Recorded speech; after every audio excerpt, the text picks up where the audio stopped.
Welcome to the State of Developer Education Season 2, brought to you by Major League Hacking. We bring together panels of experts on developer education, developer relations, and developer advocacy to talk about the best practices in a variety of topics so that you can improve how your business is working with developer communities. Whether you're a DevRel leader, an advocate, or a community builder, you're in the right place to explore innovative approaches to learning and development in technology. I'm John Gottfried, co-founder of Major League Hacking, and I'll be guiding you through this episode's discussion. Prepare to connect, engage, and transform the way we think about developer education. Welcome back to the State of Developer Education. Our panel for this month is about open source DevRel. We have three fantastic panelists who are going to be talking about how they approach doing developer relations for open source projects, engaging with open source communities, and building a business case for supporting larger ecosystems beyond the proprietary software that other companies might develop. I will start things off with quick intros from each of our panelists. So first, I'd love to hand things off to Caroline. Hi there. I'm Caroline Frasca. I lead the team for developer relations and partnerships at Streamlit, which is owned by Snowflake. And outside of work, I live in the Boston area with my husband and our two very rambunctious cats. Amazing. Next, we have Andy. Hello, I'm Andy Piper. I've been doing DevRel for quite a long time, but currently I'm working freelance with an organization called Mastodon, which is an open source distributed open social network. And previously I've worked for Twitter, I've worked on MQTT, I've worked on Cloud Foundry. I live in London. I have a small maker studio with my wife, and I also do some podcasting. But yeah, excited to talk about this today. And last but not least, we have Aditya. Hi everyone, hope you're all doing well. I am Aditya Oberai, currently joining in from India. I work as a developer advocate at Appwrite, which is an open source backend as a service platform.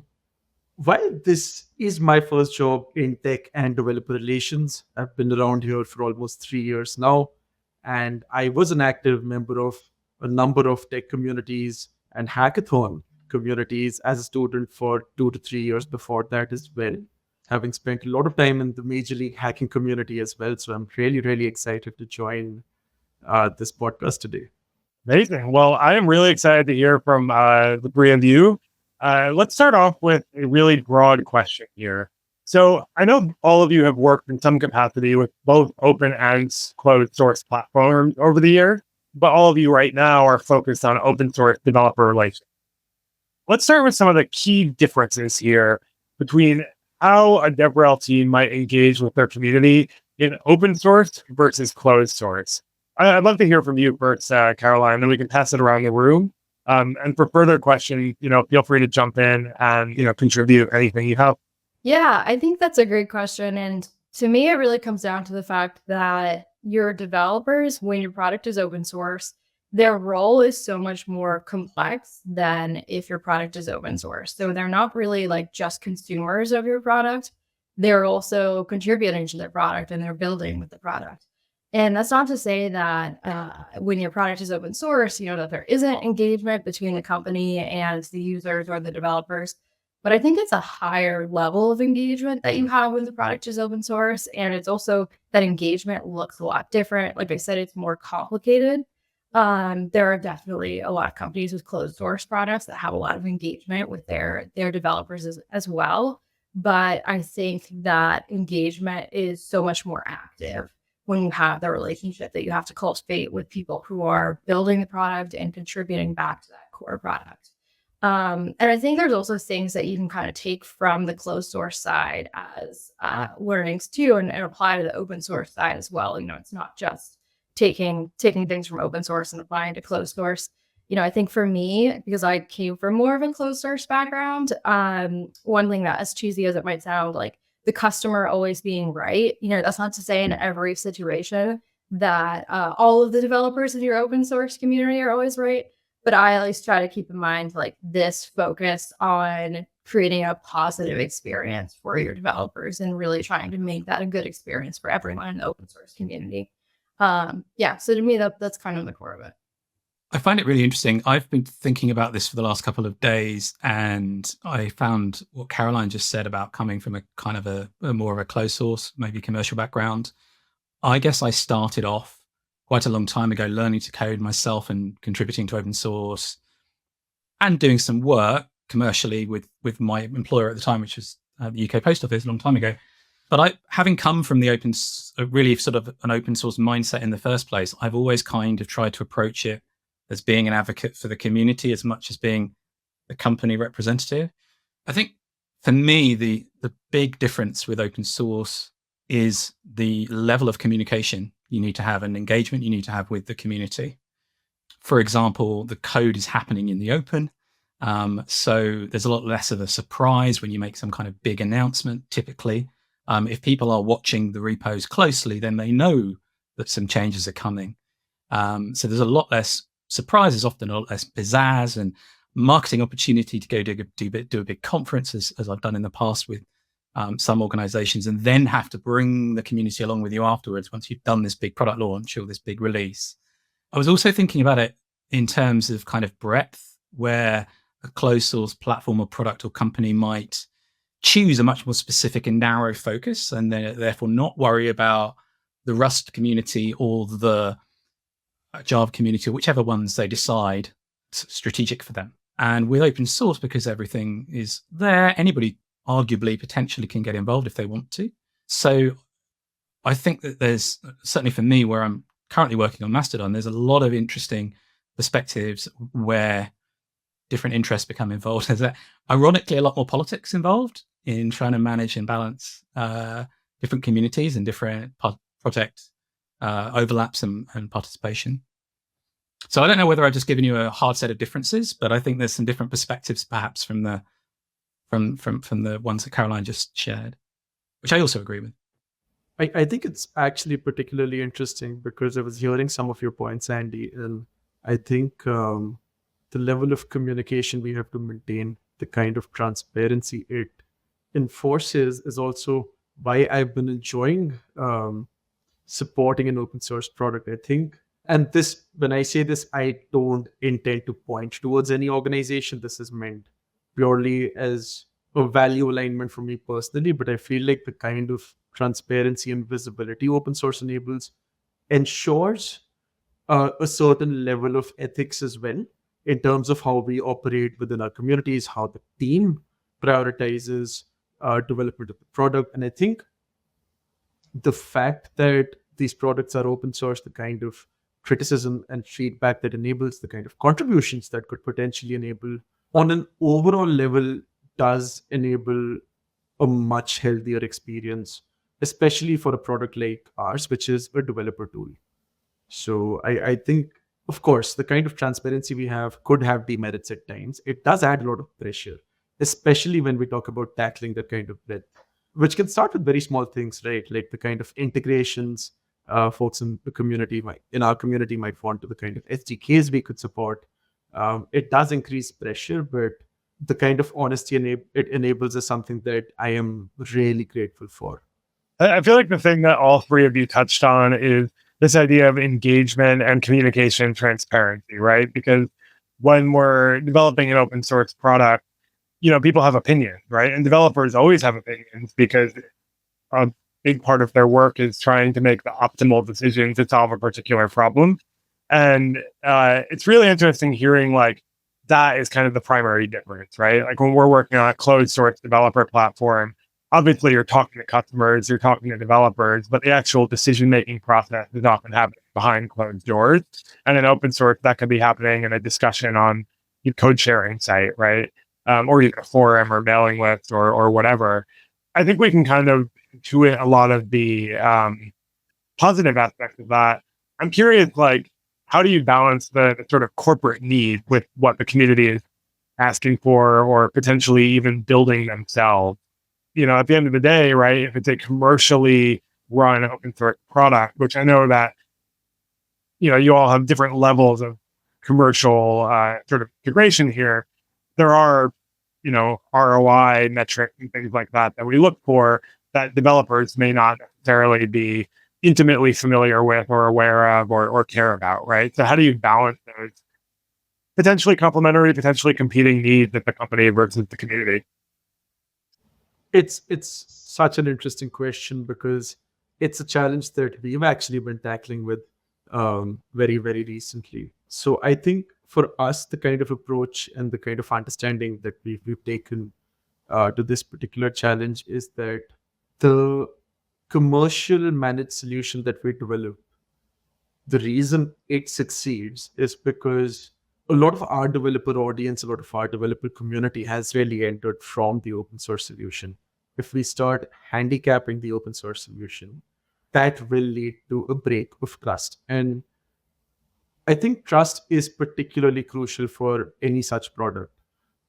So what we've done here is that we've maintained our open source solution as the source of truth for the commercial solution. And while, of course, with the commercial solution, there are areas, there are aspects that we are going to manage, that we're going to handle, we ensure that we're not going to hamper the growth of the open source product at the same time. Because it is a very, very good entryway for people into the community, regardless of whether their eventual goal is to work with commercial product or not. That does eventually end up aligning with a number of our goals around growth anyway.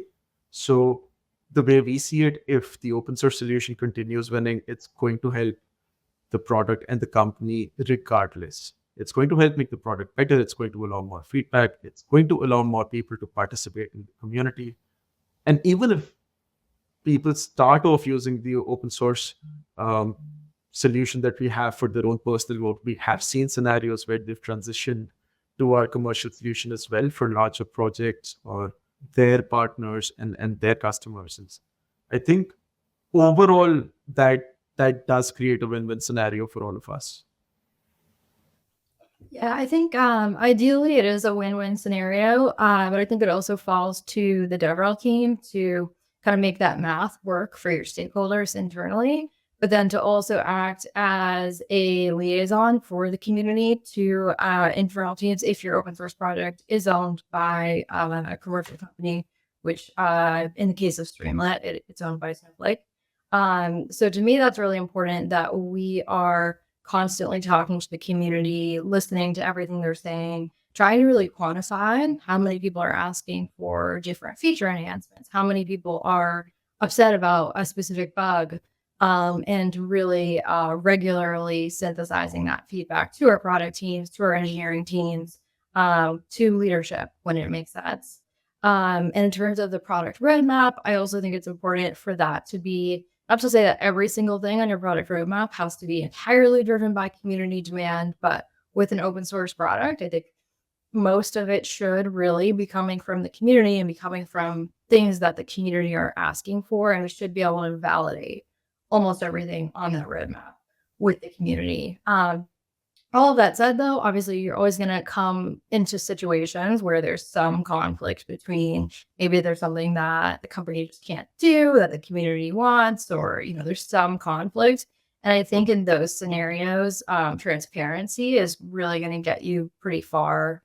I always think it's super helpful to over communicate with the community. If there's something that we can't do or we can't make happen because maybe it's a legal reason or just a business reason, being super transparent with our developers is really important to me so that they then have the information that they need to go and make their own decisions with that information. And they don't feel like it's just, a GitHub issue that no one is ever going to respond to.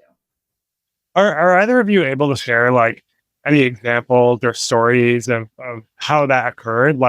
Did a developer come in and implement a feature that competed with something commercial? How do you actually resolve those things when they come up? Are there any specific stories? Yeah, I think, with Streamlit, the most common example is that we're not always able to incorporate features that someone goes out and builds without talking to our engineering team first. And that is, largely a result of the fact that it can be really, really expensive to fully work with someone on a feature that maybe we haven't decided internally that we can do.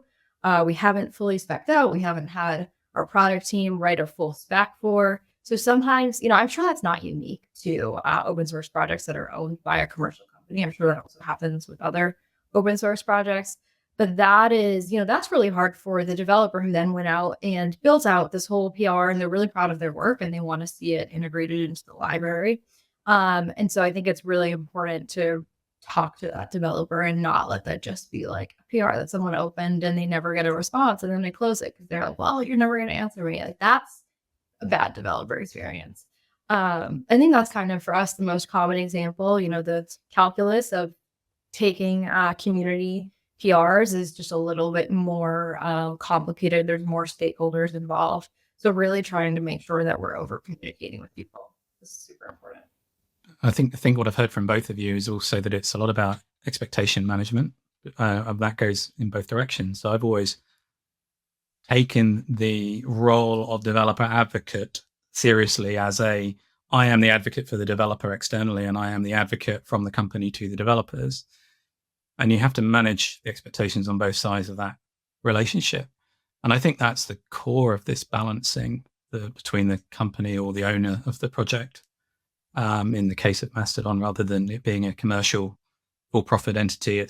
But there is a business entity there, non-profit, trying to say, look, we're a very small team. We can't take every pull request and fix every issue straight away. We've got an incredibly large user base, and we may come onto this kind of thing later, I don't know, but just sort of the change management needs from a company / owning entity perspective versus what the community might want to happen straight away. All these things that they might see in another project and say, can't you just do this, do this, do this? Well, no, that's 3 or 4 separate things, and they're all affecting different parts of the platform, and people are working on other things. And so the expectation management is the other thing I was thinking about in this context. Was my past lives, back in the days of MQTT at IBM and Cloud Foundry when it started at VMware. They were open, they were visible outside of the company, but they weren't fully sort of given up to the community. They didn't have their own independent governance or any kind of. I was working on MQTT before it went to a standards body. I was working at Cloud Foundry before it had a foundation. The company clearly wanted them to be successful independently and to encourage the growth of a community, but a lot of other organizations were hesitant to get involved because they saw it as a fully owned thing from another company. So trying to explain to the owning organization, no, you need to make some further steps here to make sure that those other folks feel comfortable. And then explain to those other folks, you just need to give us more time to go through all of the processes. That seems to be a common path for highly successful commercial, like open source products, where they do sometimes go the direction of multi-stakeholder foundations or governing bodies or things like that, in large part because of the need for, I don't know, like I don't want to call it like plausible deniability, but like basically like the idea that like if multiple companies are investing engineering resources and developer time and potentially like money in these projects, they don't want one of their potential competitors to entirely own it, right? So it's an interesting thing for things like Cloud Foundry and similar products that have gone that route, where you're not just balancing the needs of individual developers, but actually like many different corporate entities as stakeholders in a project. I'd be really curious to hear a little bit more about like Mastodon, or maybe you have some stories back from Twitter too, around the idea of balancing stakeholder needs beyond something like GitHub or GitLab, right? Like I can only imagine that when Mastodon is engaging with their community around a particular feature, that's not contained to a GitHub issue, right? It probably has many different parallel threads of social discourse on different accounts, right? And I'm curious how you deal with that, because it almost feels like it's a much more complex scenario to have the social element on top of all of the open source discourse that already exists. Thanks for asking, John, and I certainly appreciate the opportunity to talk about it. It is a very different situation than any of the ones I've really come across before. We have GitHub, we have both the issue and pull requests and so on, stuff that comes with that. We also internally for project tracking have a system called Linear that's used for just prioritizing some work. Occasionally we'll get some work through a contractor if we need a particular feature or something like that. And from a product management perspective, that's done through Linear, and then that's currently not visible externally. So that's a little bit challenging, giving that visibility. We have Discord. We have an internal Discord for our own communications and conversations, and then we have our own internal side channels and note taking. It's a small team. It's not like there's lots of people weighing in on stuff all the time, but there is a team, and it's not just a single person making choices. There are elements of partnerships. So because everything's through ActivityPub, we might be working with other platforms to ensure compatibility, to make sure that everybody's following standard and things work well between different platforms. So we have conversations with them wherever they are. Yeah, it is challenging, and it's challenging for me, even though I've been doing both sort of open source distributed stuff for a very long time and DevRel for a long time. There's a lot of different things to think about. We have done a lot of work. Hopefully it's somewhat through my influence to try to streamline the channels, make things look a bit nicer. On GitHub, we've got, the organization level README. We've done things like contributing guides and codes of conduct at the top level now, rather than having them scattered between repos. So we're trying to get a lot better at that stuff. It's been around since 2016, but it's grown up very fast in the last couple of years and scaled very fast. And as I say, there's that complexity of if there is a CVE, which we have had, or somebody reporting something that we've had to roll out a fix for, we want to be able to have communications with instance administrators to encourage everybody to upgrade quickly to mitigate the effect on the network. But we also don't want to disclose too much about those situations, right? Which is standard security practice. You asked if I had stories from Twitter. I have so many stories from Twitter. But I think from there, it was very much around the old and the new APIs that we had at the time. As I was in the last few years of my time there, we had a second new version of the API and trying to encourage people to move across to it, and just trying to communicate to the very large number of people that were still using the old API. I noticed that the current version of that company, which I think is called X or something like that, recently announced they were going to give, I think, 2 weeks notice for cutting off the V1 API, which didn't seem like a very good approach to me, given that they probably don't know how many people are using that API. And they were specifically talking to people running emergency service alerts through it. 2 weeks didn't seem like a reasonable, sensible API hard deprecation length of time. No, what do I know? I don't work there. Yeah, I mean, I think that kind of comes back to what we were talking about around balancing corporate decision-making process with open source community and the amount of communication that requires. I'm curious, like you mentioned a lot of different platforms, like Carolyn or like, where do your developer communities live? Where do they engage? I can only imagine not contained, GitHub issues or similar. For us, the main place is our forum. We're super fortunate to have a ton of people on our forum, and we use Discourse for that, which is awesome. That's the main place. We also have a subreddit, and of course just social media, Stack Overflow, but our forum is really the main place. For us as well, GitHub has been the home for the product itself, but I think for synchronous communication, at least within the community, Discord is the primary platform we use. We do see a lot of interactions across our social media.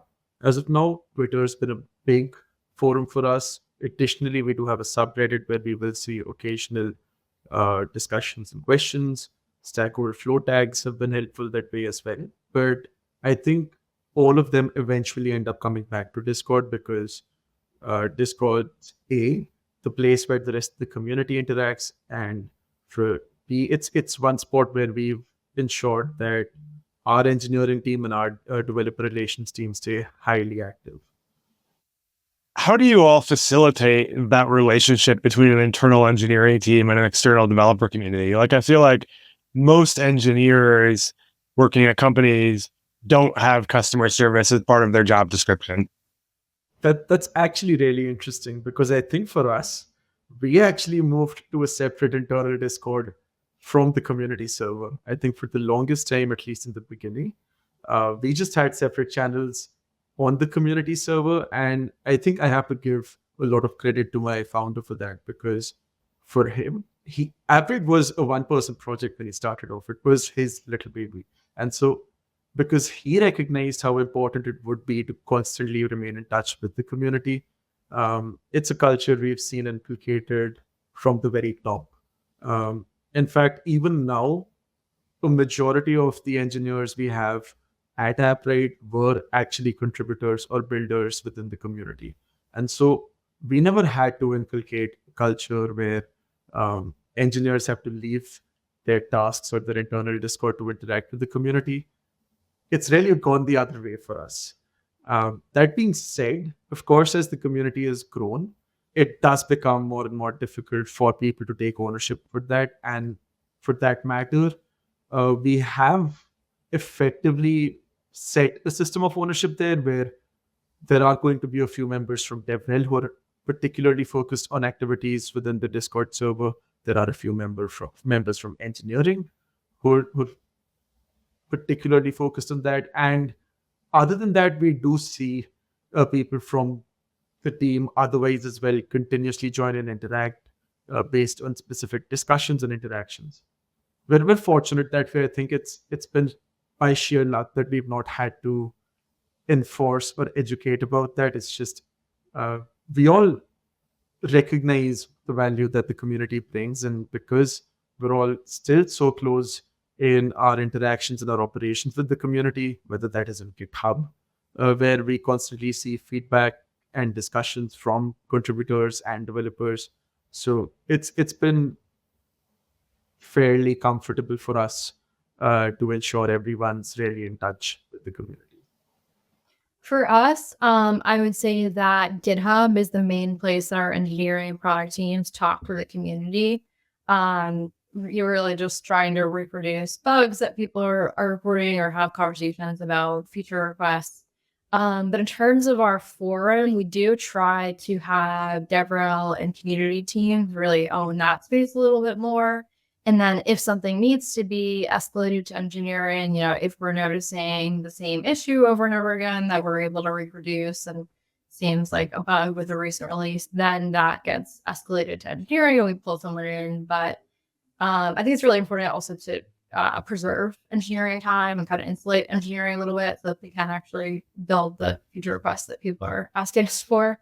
And then basically we try to, on a regular basis, synthesize all that feedback that we're getting from spending that time in the forum and across social media so that the engineers don't have to do that as much and they can be more heads down engineering ideally, but also get the benefit of all of that feedback that the community is giving. It probably won't come as a surprise that the community around Mastodon, especially on the technical side, can be very opinionated, and that's awesome because people point out, important things like trust and safety features and things like that we always should be considering as we think about new features. It has led in a couple of cases where conversations have become heated on issues to me generally having to step in and be the person with the stick that does the enforcement on GitHub issues or wherever those situations have arisen. And again, as Caroline just hinted, that's important because it provides a little bit of insulation because it's a small team and it's a passionate community and we're passionate about the platform, but it provides a little bit of insulation between the engineering folks that are building the stuff and the people that are raising issues potentially. Again, in my previous life, I also worked at a company where the community was very passionate. And we also had a discourse, which I, again, also highly recommend. It's a great platform for doing things like moderation and being able to track of conversations and important issues. But I think in Mastodon, the engineers are generally very close to the community in terms of what's being said and what comments are being made about the code and things like that. And also because, again, I think if you look at things like the Fediverse as a whole, there's a protocol involved, and we need things to interoperate for this mission of creating this new decentralized social web to be fulfilled. So we really need to be working with other people and making sure things work. And therefore, I can't always be the person that does the translation or mediation between different parties.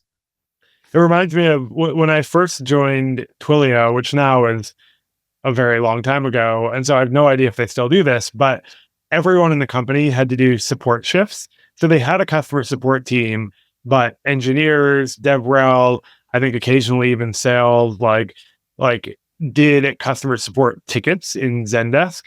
And for me, at least, it was a eye-opening experience because I had certain assumptions about how our product worked and how people interacted with it that were very directly challenged by the types of tickets we were getting. And, it was also a bit of a distraction from our day-to-day work. So I have no idea if that's like still a thing there, but it was cool to have like such a direct interface with the people who are actually using our product and platform. And I would imagine the same thing is true here in open source communities where, an engineer reading a bug request or even a pull request from a community member gives them a level of insight that's might take a much longer time to reproduce if they had to do it in a traditional product cycle. So it's cool to hear that like all of you have some elements of that at least in your process. So I'd like to move on a little bit from sort of the community management engagement part of it to a little bit of a discussion about ROI and metrics. This is certainly a topic that's top of mind for a lot of DevRel folks. It's been a period over the last couple of years of what I think is like quite aggressive refocusing on, business metrics and ROI, sometimes short-term, sometimes long-term, it really depends on the company. I'm curious how you all think about ROI and what some of your KPIs are, when dealing with open source projects and how those might differ from, maybe a traditional usage-based like developer platform. Well, I mean, let me be the first to say that that the ROI requires investment for the return to come from. So, in my current role, it's really interesting. I do get paid to do a few days a month for Mastodon.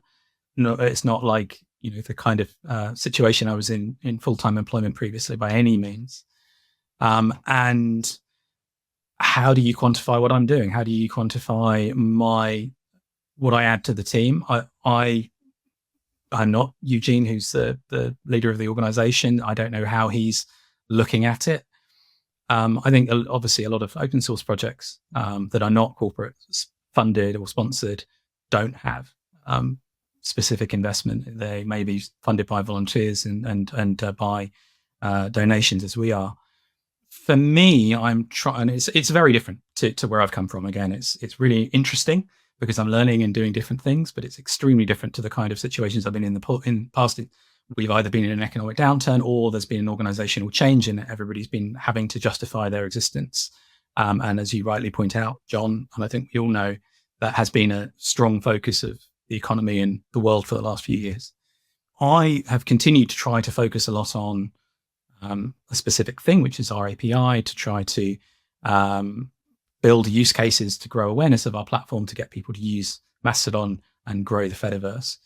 So for me, and this actually was the case at Twitter as well, but in a totally different context, it's always been good to focus on core things like ensuring that there are a number of high quality third-party libraries built around an API or a platform, because the company probably doesn't have the money to spend on building those libraries themselves. And the community is demonstrating loyalty and passion by building them in the first place. So we should be giving back and supporting that engagement and that work they're doing. And then those are just the libraries. What can you build on top of the libraries? So what data science can you do? What cool new app can you build? What cool new integration can you build? How can you build better apps for people with accessibility needs that the company is probably not investing in? And again, that actually applied at Twitter as well as the way that, but in a totally different way to the way it does at Mastodon. Mastodon, we're a tiny team and we simply can't be building API libraries in 14 or however many different languages people have built libraries in. What I can do as an advocate for that community and for the company is to ensure that we're finding them, giving them shout outs, making sure they've got support, They're well documented, they're well cataloged. How do you measure if that's working? Like you mentioned, you're spending your time making content, use cases. Like, how do you know if that is going in the right direction? It's hard to say. I think at the moment where we're seeing a lot more publishers starting to consider decentralized social media because of bad experiences and are just the end of, I think, what I see as the previous phase of the web. People are looking heavily for those kind of use cases. How can we get started? What are people doing? How are people dealing with this explosion of decentralized social media? And how do you post to different platforms like Blue Sky and Mastodon and Threads all at once, for example? But yeah, I mean, the other metric is simply monthly or daily active users. That in the Fediverse, that's challenging because there's multiple platforms. I want lots of people using Mastodon, but they don't have to. They could use GoToSocial and talk to people on Mastodon using ActivityPub, and it's fine. And it's growing the community as a whole.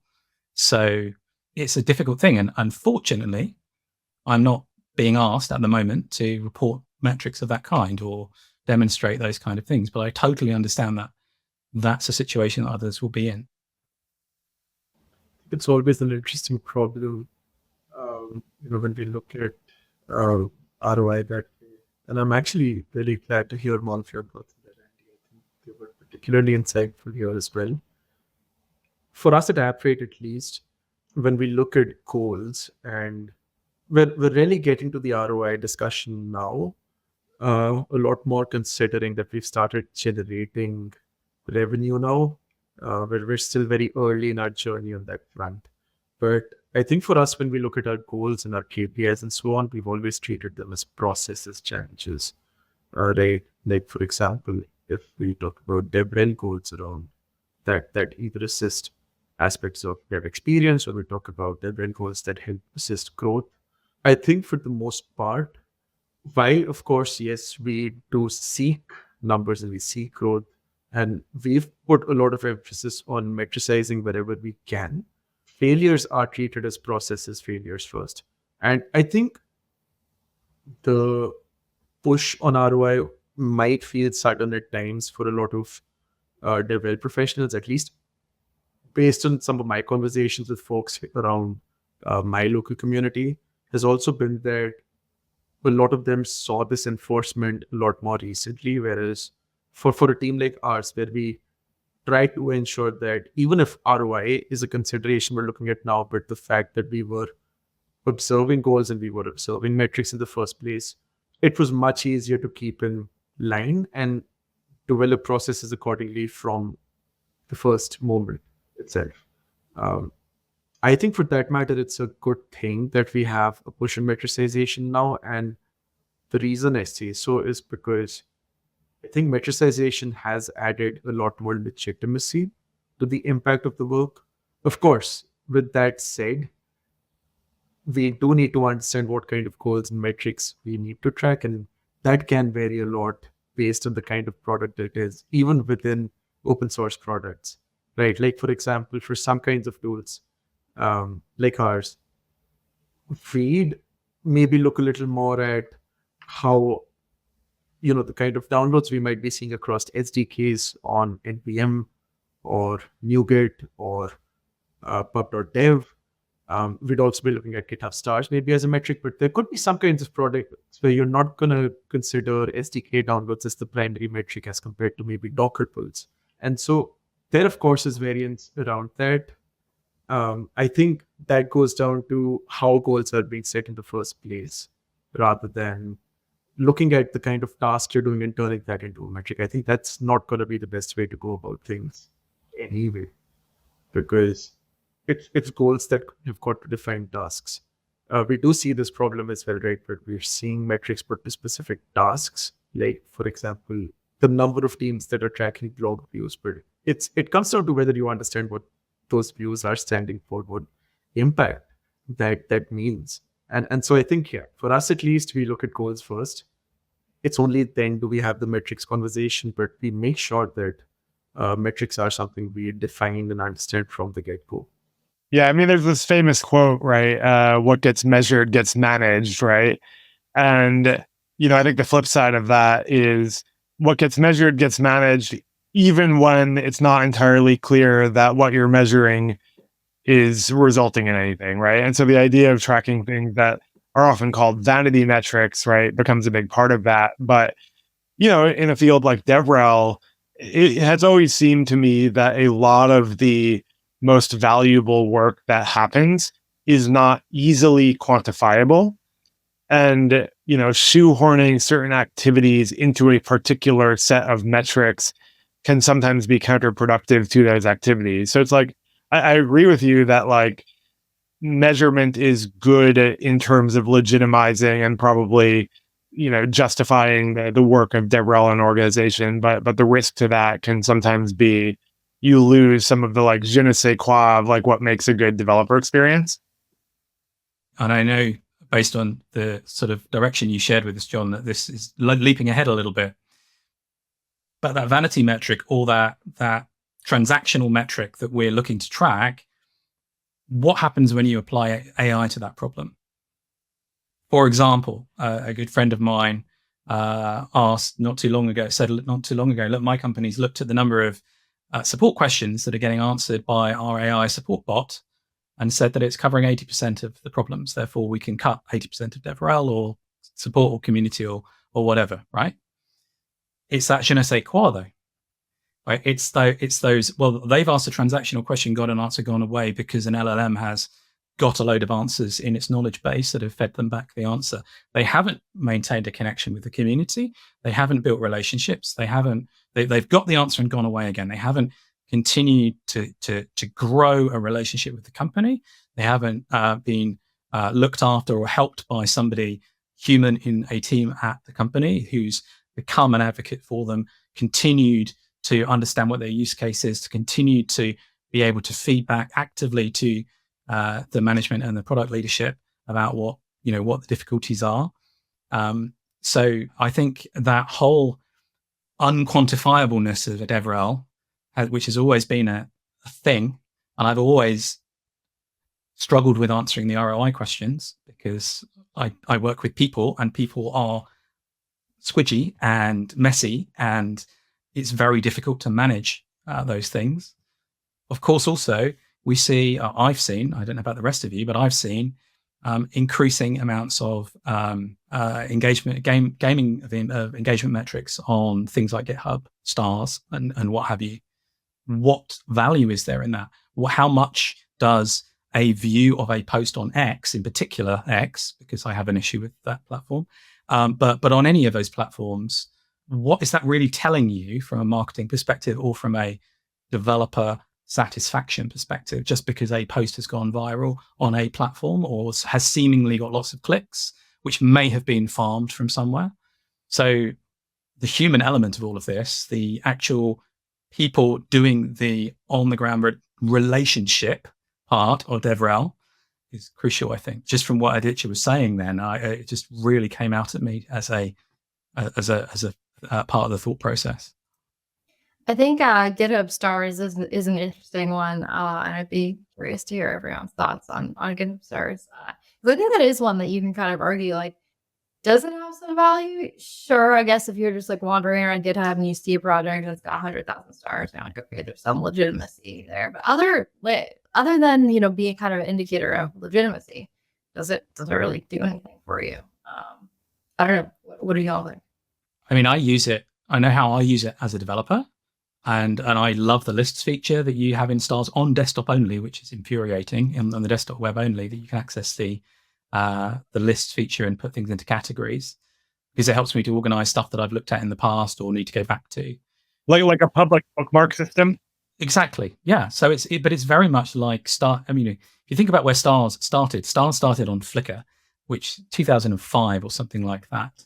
And you have the stars, and then all of the platforms started using stars, and then 50% or more of them changed the stars to hearts. But nobody, what are we using them for other than showing that we've looked at it, that we liked it, that we wanted to bookmark, So yeah, what is the purpose of that? It's useful. I do use it and I find it useful, but should I be saying, just because this project has got 100 stars and this project's got 85 stars, that I should look at more heavily at the one with 100 stars?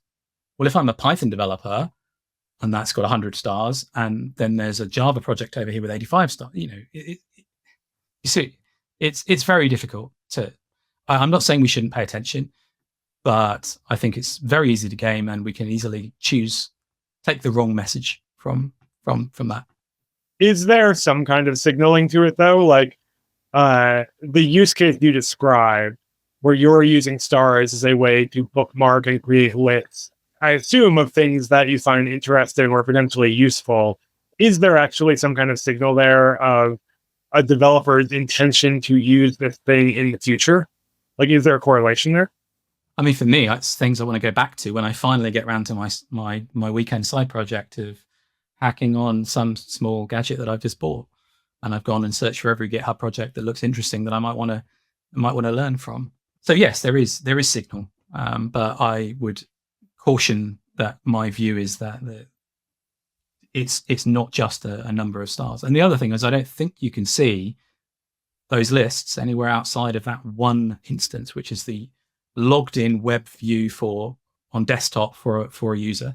So I don't know whether my project's been added to somebody's list about data science versus a language versus a small gadget.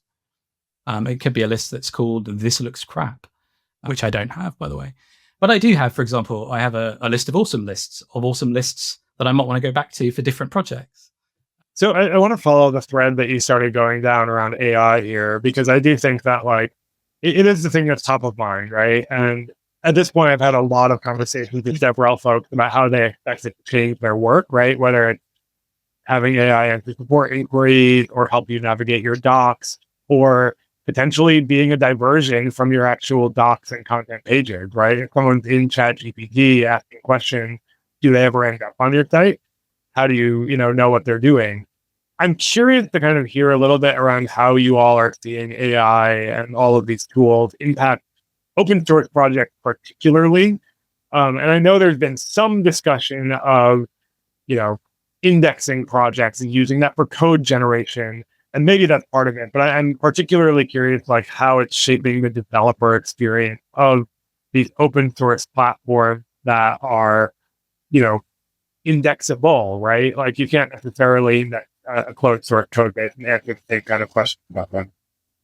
I wouldn't go so far as to say we haven't seen any value from AI with Stranglelet, or at least in our community, but I will say I don't know that there's been a ton of value added in terms of just the community. And, one thing that we've seen is people using ChatGPT to answer questions in the forum. And of course, ChatGPT is only trained up to a certain date, so the answers are wrong or hallucinate features. I think some of the more useful applications that I've seen have been, some projects now have one of those autoresponders on the on your GitHub issues that takes kind of a first stab at answering the question. But I will say, I don't know that I've seen a ton of that really getting you a helpful answer. Usually the person who posts it follows up and says, yeah, it doesn't answer my question. I still need someone to answer this. So I don't know, maybe there's some negative information that gets dropped in there that is helpful to them. But I'd be curious to see, as retrieval augmented generation and all that type of stuff gets better and more advanced, do those solutions become a lot more useful? I think the other thing that I'm seeing is just a search our docs or ask our docs kind of chatbot feature on some projects, doc sites. We haven't implemented that yet. I think that is probably a little bit more useful than the autoresponder. But I'd be curious to hear all your thoughts on, is the chatbot for your docs, is that a value add, or does it kind of distract and send people down a rabbit hole? I know that we as a project, Mastodon, the core team is skeptical to the extreme on AI and so on. And so we are not looking to particularly use any of those features ourselves. I've seen some of those kinds of things, but I would more think of them as algorithms to a great extent. But generally, I've seen third-party client apps use image description, use it to generate image descriptions, for example. I think the Ice Cubes app, can do that. And if you optionally choose to use OpenAI to give you an image description rather than you having to type it all in and things like that. So convenience features. developer experience, we haven't built a chatbot on top of our docs particularly. I've used, and I use Copilot and other tools myself to check for potential things I hadn't thought of in my scripts or improve my code. Look, I've been doing this for a long time, and I don't always learn every new language that comes along in great detail. So it's a great step up for me to help on that sort of thing. It's interesting, John, that you mentioned about the whole controversy around repositories being used to train, because that wasn't the first place my mind had gone. But you're absolutely right. Of course, that is a big deal, and there's still a bunch of open questions for us as a society to get to grips with around ownership of information and copyright and all kinds of other things. I've seen it causing issues as a watcher of the open source community. So Daniel, Stenberg, who looks after curl and has managed the curl project for 20 years. He's written about having a spate of security vulnerabilities reported by people just using ChatGPT or something else to find them. And that ended up being a massive distraction for him, because some people haven't necessarily thought about what they've been told by the LLM. So I think there's a pros and cons answer here. I do have concerns about disintermediation of the human relationships that we can all benefit from by interacting as humans on GitHub issues or on Discord or in Discourse, or however we are going to meet with our communities and learn from them and hear their frustrations. There was this thing over the weekend I was reading, which isn't DevRel, but it was a story about SoftBank having this new AI thing, which is going to protect the mental health of call center workers. Now, I am not belittling the mental health of call center workers here, because this is an extremely important issue. And I know that people who work in those frontline jobs deal with some very angry people, and it must be extremely upsetting. But to have an AI or some kind of tool which is making everybody's voices calm whilst they're complaining to you is not going to help you to have a human conversation, to calibrate your own responses back to those kind of situations. And I found that interesting. I don't know how to feel about it. I don't know how good of a use of a set of tools and technologies I think that is. I mean, I think I do know. I don't think it's a good one, but I read the story. I thought about situations where I'd been in forum conversations, and because everything's written in text on a screen, and you don't have a person's voice behind it, they could be being very sarcastic and calm in their response, quite calm sounding, but ultimately sarcastic and cutting, or they could be shouting at you, but not using capital letters. I think it's going to remain a constant debate, at least for the time being, because there are areas, at least for us, where I've observed that I would absolutely not want to use AI tools, but I can't deny there are areas where it's been particularly helpful as well. Like, for example, when we talk about GitHub PRs, now I wouldn't use an AI tool personally to generate a response or interact with people. That's something I particularly stay away from. But there are areas where it's helped me learn more about the kinds of contributions coming in. Like, for example, with Appwrite. Appwrite's core services and a number of our surrounding tooling is built with PHP. So we maintain an SDK generator where we've developed templates that let us generate SDKs using our open API specification. Now, these templates are based in Twig. It is a PHP-based templating engine. And now, while I do help support a number of our SDKs, like I do ensure that I have constant focus on our .NET SDK and some of our other JavaScript tooling, I wouldn't say I am particularly proficient with PHP or Twig at this point. And so I think there are scenarios where I've used GitHub Copilot to help understand specific snippets of code or focus on reviewing certain PRs to help break down certain contributions and get a little more clarity as to what's going on. Now, that being said, this wouldn't mean that I put 100% dependence on tooling yet. I think we won't observe that we don't have a 100% correct AI tool at this point for any use case. Perfection hasn't been achieved. We're far away from that. But there has been a benefit in productivity for specific use cases, like for this one, where we're reviewing a piece of code or reviewing code in a certain language where I'd lack proficiency. I think I've had productivity benefits there. I think beyond that, there are cases where I would look at AI tools, but I don't think any of those would fall into scenarios where I have a lot of human interaction. And that's because you're right. The more we implement AI tooling in human interactions, the more we dehumanize those as well.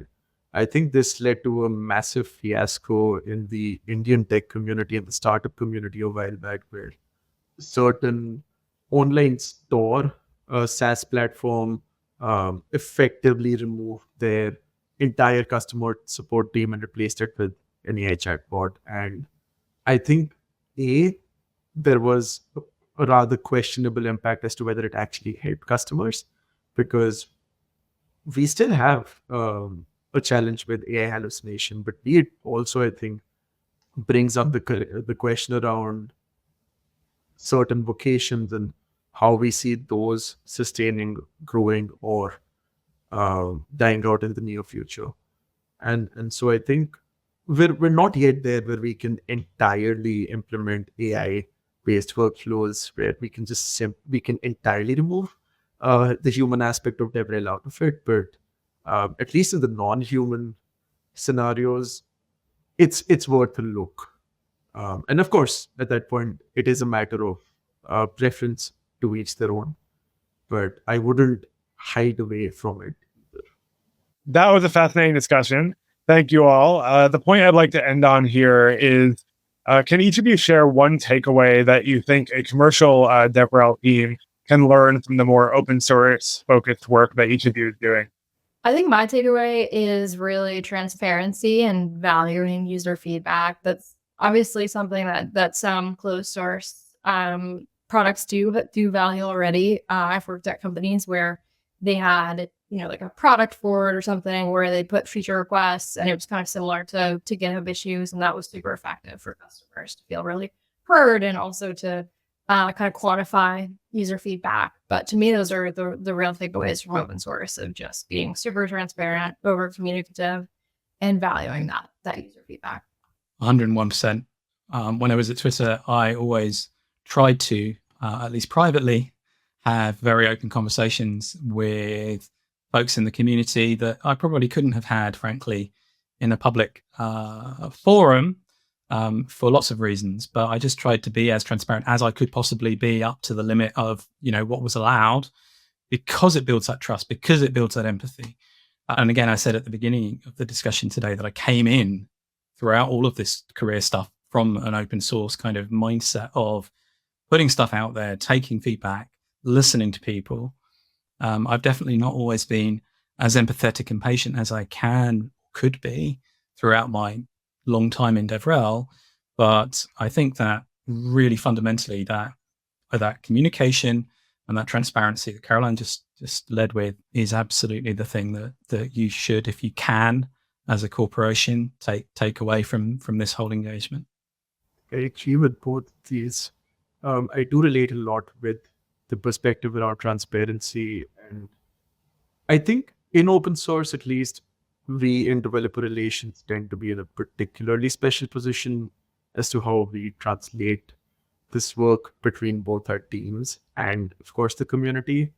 I think what that also means is, it's something that Andy mentioned earlier, right? Advocate, as developer advocates, we're not just advocating for the community, we're doing this for the company as well. And I think there's a lot more that more commercial teams could take back to the companies. And on that front, I think people in DevRel, we can be massive change makers for that matter. I think that is something that I've learned a lot more from open sources, too, the kind of impact opinions outside the organization can make the kind of impact that can generate, the kind of change that can generate. I think it's something that could be adopted further. I think beyond that, Caroline and Andy really covered a lot of what I had in mind. So definitely glad to hearing you all of that. Well, thank you all so much for being part of this panel. I definitely learned a lot, and I hope everyone who listened did as well. We'll include links to find all of our panelists' work for all of our listeners. But thank you all again, and happy hacking. Thank you for joining the State of Developer Education for our latest expert panel. If today's discussion sparked new ideas or interest in how to reach developer communities and teach them about your platform, we encourage you to visit sponsor.mlh.io to learn more about how you can engage with this vibrant, high-impact community of developers. Remember to subscribe to our channels for updates on future panels and episodes, as well as industry events like DevRelCon. On behalf of Major League Hacking, I'm John Gottfried. We look forward to seeing you at our next panel.